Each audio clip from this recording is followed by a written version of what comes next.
अनेकों बार हमारे मन में यह प्रश्न और जिज्ञासा जागृत होती है कि तपस्या का मार्ग बड़ा है कि सत्संग का मार्ग बड़ा है।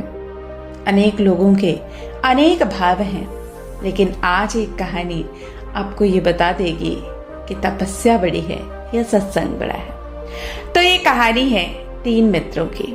3 मित्र एक गुरु के पास दीक्षा लेने के उद्देश्य से जाते हैं। तो गुरु ने सोचा कि क्यों न पहले पात्रता की परीक्षा ले जाए, क्योंकि जो व्यक्ति पात्र होता है उसी को ज्ञान देने का ज्यादा महत्व होता है। तो उन्होंने तीनों शिष्यों से एक बात पूछी कि बताओ, कान और आंख में कौन बड़ा है, किसमें ज्यादा अंतर है? अब एक ने उत्तर दिया कि केवल 5 अंगुल का अंतर है भगवान। महात्मा ने उसे एक तरफ खड़ा कर दिया। दूसरे से कहा तो दूसरे ने कहा, महाराज, आंख देखती है और कान सुनते हैं, इसलिए किसी बात की प्रामाणिकता के विषय में आंख का महत्व अधिक है। तो महात्मा ने उसको भी और खड़ा करके तीसरे से उत्तर देने के लिए कहा। तो तीसरे ने निवेदन किया कि भगवान, कान का महत्व आंख से अधिक है। आंख तो केवल लौकिक व दृश्यमान जगत को ही देख सकती है, लेकिन कान पारलौकिक व परमार्थिक विषय का पान करने का सौभाग्य प्राप्त करते हैं। अब महात्मा ने तीसरे वाले शिष्य को अपने पास रोक लिया और बाकी 2 को ज्ञान, कर्म व उपासना का उपदेश देकर अपनी विचारणा शक्ति को और बढ़ाने के लिए विदा कर दिया। अब उन्होंने उससे कहा कि तुम इस बात को प्रमाण दो कि कैसे कान आंख से बड़ी है। तो शिष्य ने बोलना शुरू किया कि एक बार की बात है, वशिष्ठ जी विश्वामित्र ऋषि के आश्रम में गए। उन्होंने बड़ा स्वागत सत्कार और आतिथ्य किया।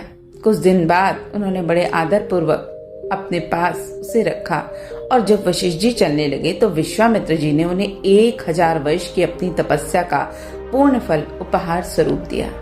बहुत दिनों बाद संयोगवश विश्वामित्र जी भी वशिष्ठ के आश्रम में जा पहुंचे और उनका भी वैसा ही स्वागत सत्कार हुआ। और जब विश्वामित्र जी चलने लगे तो वशिष्ठ जी ने उन्हें 1 दिन के सत्संग का पूर्ण फल भेंट दिया।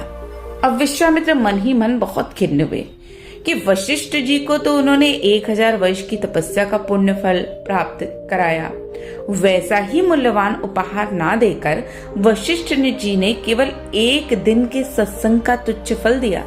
अब इसका कारण उनकी अनुदारता और मेरे प्रति तुच्छता की भावना का होना ही हो सकता है। इन दोनों में से कोई ना कोई बात जरूर है। अब ऐसा सोचकर वो थोड़ा खिन्न रहने लगे। अब वशिष्ठ जी विश्वामित्र के मनोभावों को ताड़ गए और उनका समाधान करने के लिए विश्वामित्र जी को साथ लेकर विश्व भ्रमण के लिए चल दिए।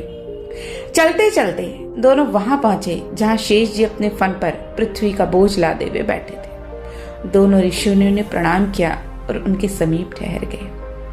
अवकाश का समय देखकर वशिष्ठ जी ने कहा, भगवान, 1000 वर्ष का तप अधिक मूल्यवान है या 1 दिन का सत्संग? तो शेष जी ने कहा, इसका समाधान केवल वाणी से करने की अपेक्षा प्रत्यक्ष अनुभव से करना ही ठीक होगा। मैं अपने सिर पर पृथ्वी का इतना भार लिए बैठा हूँ, जिसके पास तपबल है वह थोड़ी देर के लिए इस बोझ को अपने ऊपर ले ले। अब विश्वामित्र को तो अपने तप के बल पर बड़ा गर्व था। उन्होंने अपनी संचित 1000 वर्ष की तपस्या के बल को एकत्रित करके उसके द्वारा पृथ्वी का बोझ अपने ऊपर लेने का प्रयत्न किया, पर वो जरा भी नहीं उठी।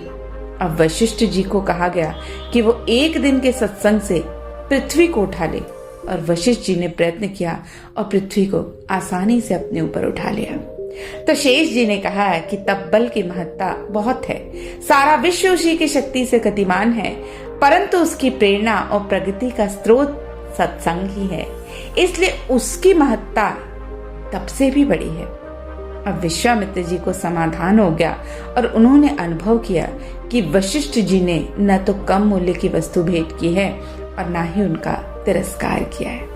तो दोस्तों, याद रखिए, सत्संग से ही तप को प्रेरणा मिलती है, इसलिए तप का पिता होने के कारण सत्संग को अधिक प्रशंसनीय माना गया है और सत्संग ही तप की शक्ति को बढ़ाता है।